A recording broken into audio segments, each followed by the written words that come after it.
Hola y bienvenidos a mi canal. Hoy vamos a estar hablando del caso de Asunta. Ustedes saben que recientemente salió una serie limitada en Netflix que es solamente de 6 capítulos. De ese caso, por más que yo he leído y por más que vi la serie, la realidad es que yo no sé si a ustedes les pasa lo mismo, pero yo realmente no estoy clara totalmente de ese caso. Esto... El caso para efectos se resolvió, pero yo entiendo que todavía hay demasiadas dudas y muchas cosas que como que no se resolvieron. Pero nada, de lo que vamos a hablar ahora, pues hay muchas cosas que sí salieron en la serie, hay cosas que son detalles mínimos que no salieron y que así pues vamos a comenzar y que así pues vamos a hablar de Asunta. El caso Asunta Basterra Porto, también conocido como el caso Asunta según los medios de comunicación españoles, la investigación judicial desprende de la muerte de Asunta Basterra Porto, que era una niña de 12 años en ese momento cuando desapareció el 21 de septiembre de 2013 y cuyo cuerpo sin vida fue encontrado en una pista forestal del municipio de Teo en Galicia, España. Al día siguiente, el 22 de septiembre. La niña, cuyo nombre original era Feng Jun, originaria de China, había sido adoptada con un solo año de edad por el matrimonio que comprende de la abogada Rosario Porto Ortega y el periodista Alfonso Basterra Camporro.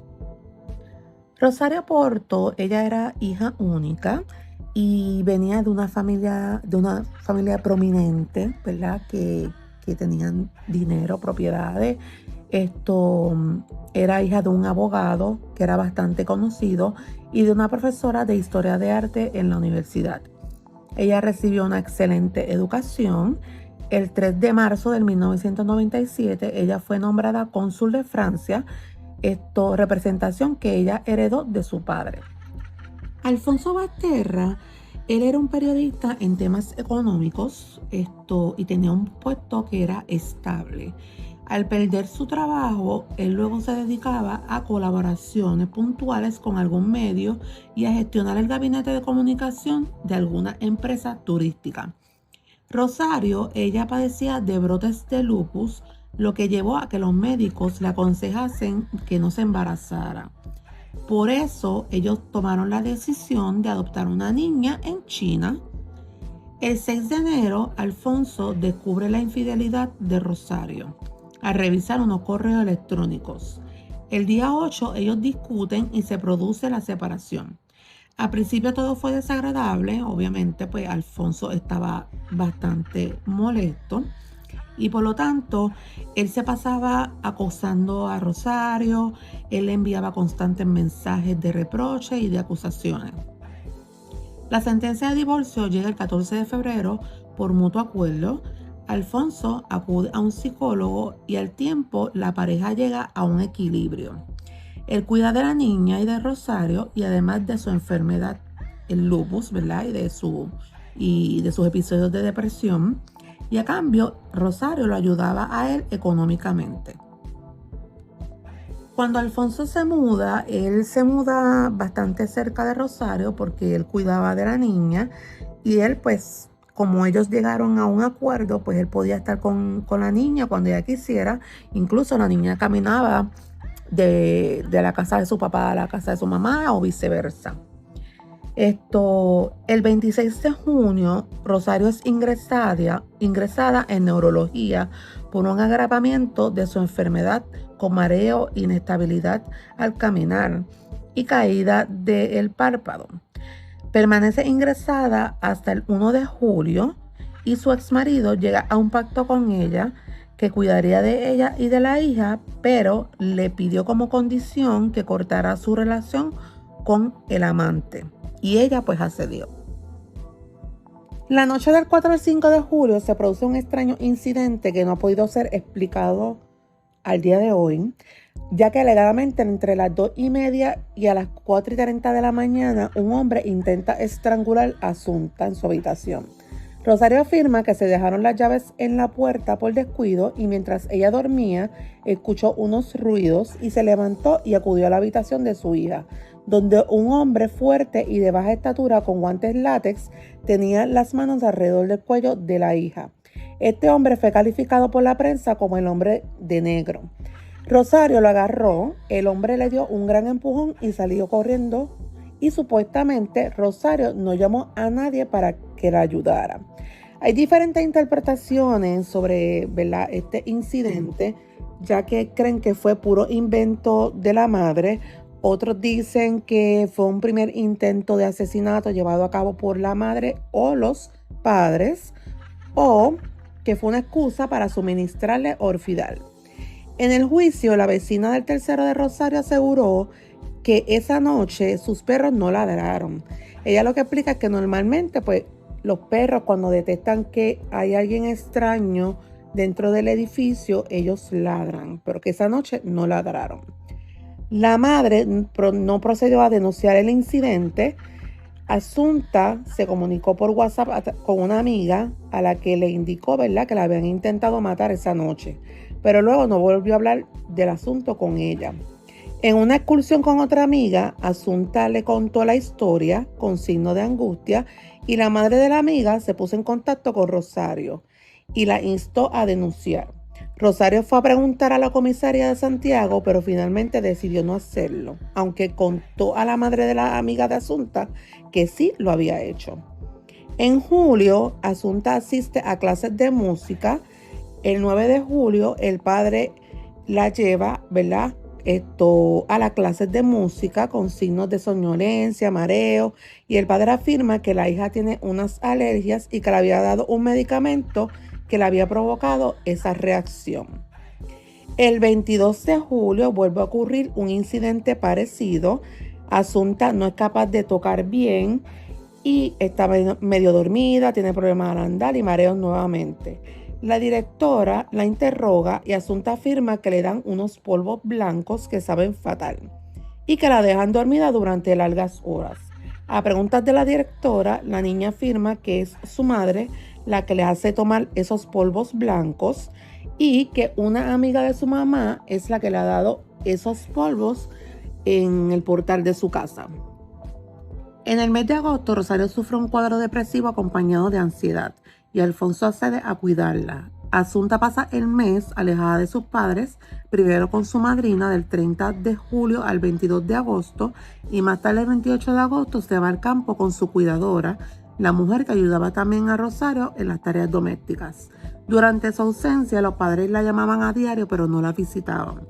La niña parecía que estaba alegre, feliz y sin ningún tipo de preocupaciones.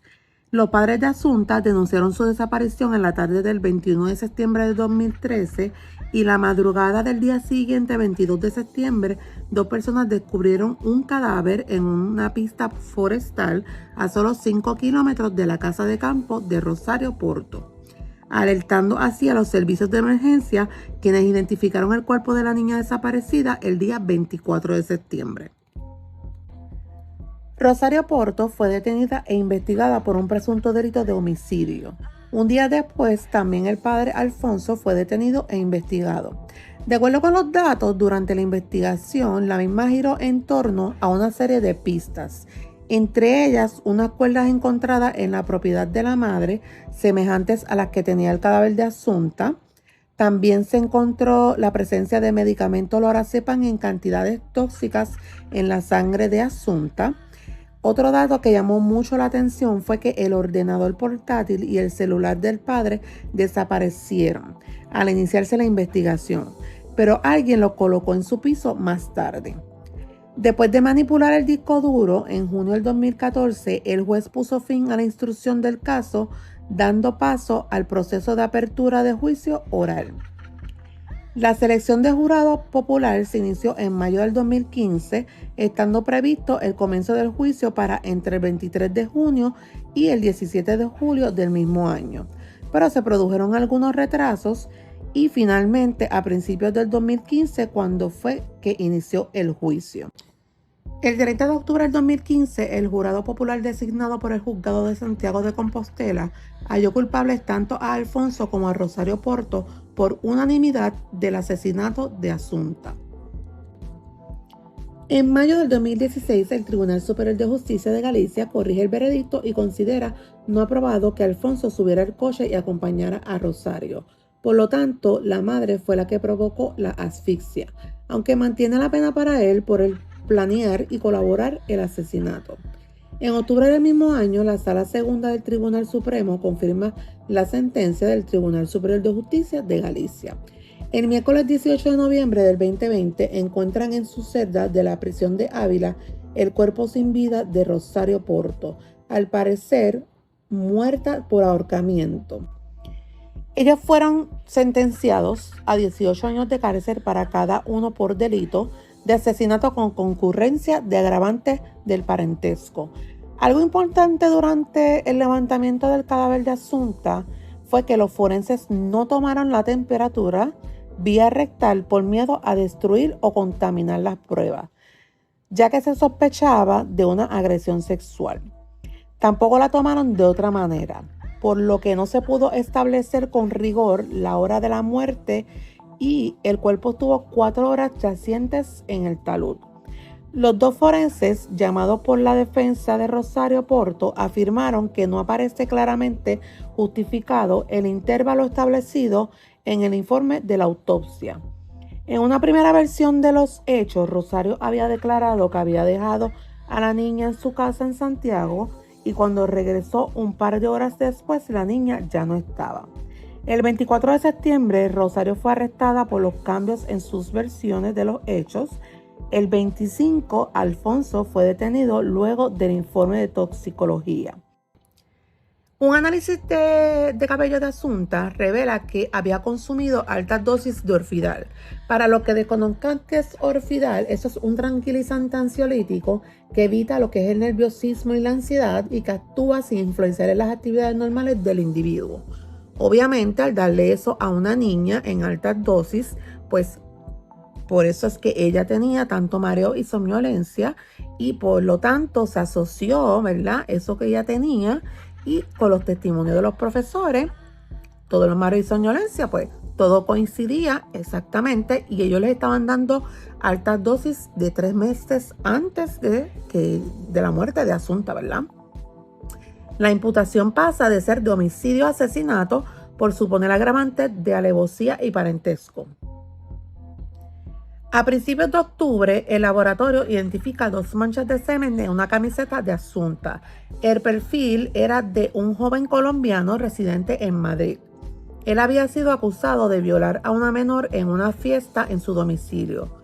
Luego fue absuelto ya que él tenía una sólida coartada, ya que él había cenado esa noche en Madrid con su novia, hermana y una amiga de su hermana. Ellos esa misma noche habían posteado varias fotos, las cuales coincidían, ¿verdad?, con la cena y el recibo de restaurante donde ellos estaban, con lo que se veían las fotos. Detalles en el laboratorio donde se examinaba la camisa de Asunta, se encontraba un preservativo con muestras de semen del colombiano y la misma cámara frigorífica donde se analizó la camisa de Asunta. Lo que vieron la serie en Netflix del caso de Asunta, ahí se ve cómo los policías, los investigadores visitaron varias veces el laboratorio, ya que entendían, ¿verdad? Y preguntaron varias veces si no había habido alguna contaminación, ¿verdad? De las pruebas que ellos tenían de la camisa de Asunta. Ahora mismo, si ustedes se ponen a pensar, si ese joven colombiano, ¿verdad?, no hubiese tenido la coartada de su hermana, de su novia, fotos en Facebook, que si el recibo donde ellos cenaron, él hubiese sido culpable y los papás de Asunta hubiesen salido absueltos del asesinato. Y todavía yo entiendo, obviamente no estoy diciendo que los papás de ella sean inocentes, tampoco digo que son culpables. Todas las pruebas demuestran que sí, que ellos son los culpables, pero la realidad es que desde el principio ellos ya estaban condenados sin tener las pruebas suficientes y la realidad es que yo entiendo que ese caso se llevó mal, o sea, todo se llevó mal en ese caso. Hasta aquí la primera parte del caso de Asunta, para no hacerlo muy largo y casi nos vemos en la segunda parte.